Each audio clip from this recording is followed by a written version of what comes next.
Human Rights Watch under fire for allegedly accepting millions in Qatar funds. Here's a summary of the article. According to MEMRI's translation, Abdullah bin Khalaf Hattab al-Kabi, director of Qatar's Office of the Prime Minister, wrote to Finance Minister Ali Sharif al-Emadi in January 2018, stating, His Excellency the Prime Minister has agreed to provide monetary support of €3 million to the organization Human Rights Watch, under the humanitarian aid section, and that it should be distributed with the knowledge of the Embassy of Qatar in London so that it can be aware of it and take the necessary steps with regard to it. Neuer added, Qatar is a human rights abusing regime. They enslave migrant workers, caused thousands of them to die.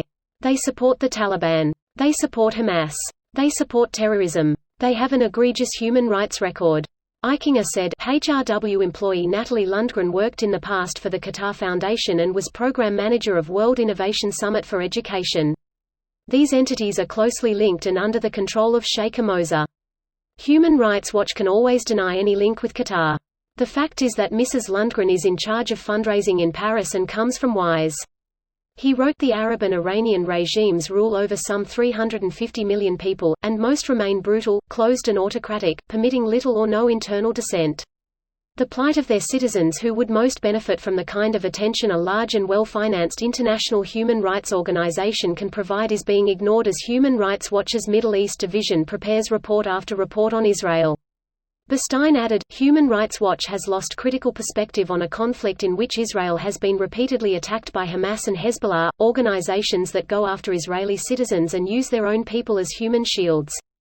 These groups are supported by the government of Iran, which has openly declared its intention not just to destroy Israel but to murder Jews everywhere. This incitement to genocide is a violation of the Convention on the Prevention and Punishment of the Crime of Genocide. I24NEWS sent press numerous queries to Human Rights Watch and Qatar's government.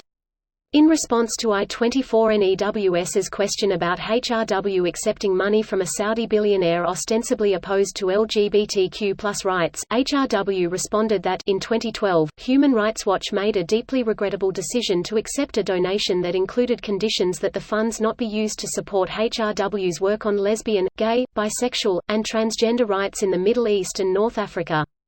We also regret that the grant was made by the owner of a company that Human Rights Watch had previously identified as complicit in labor rights abuse. This post received a score of 3,400, with an upvote ratio of 95%. Here are the top comments in response to this article. The founder of Human Rights Watch, Robert Bernstein, as the founder of Human Rights Watch, its active chairman for 20 years and now founding chairman emeritus, I must do something that I never anticipated. I must publicly join the group's critics.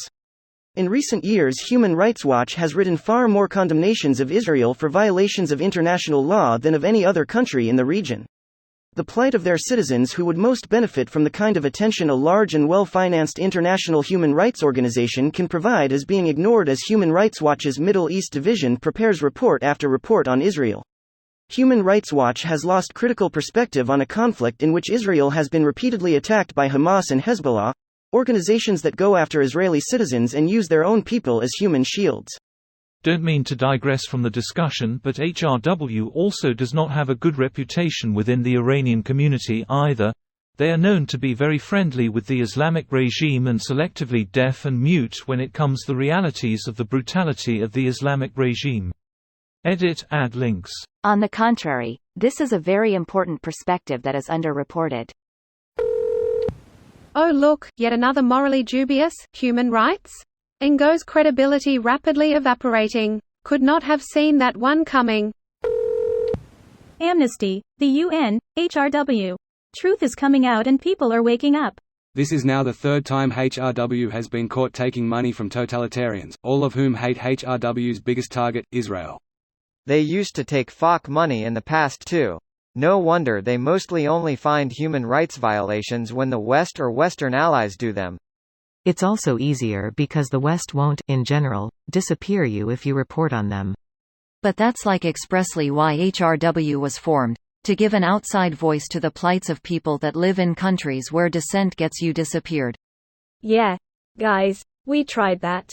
Turns out it's difficult and dangerous, so we decided to not do that anymore.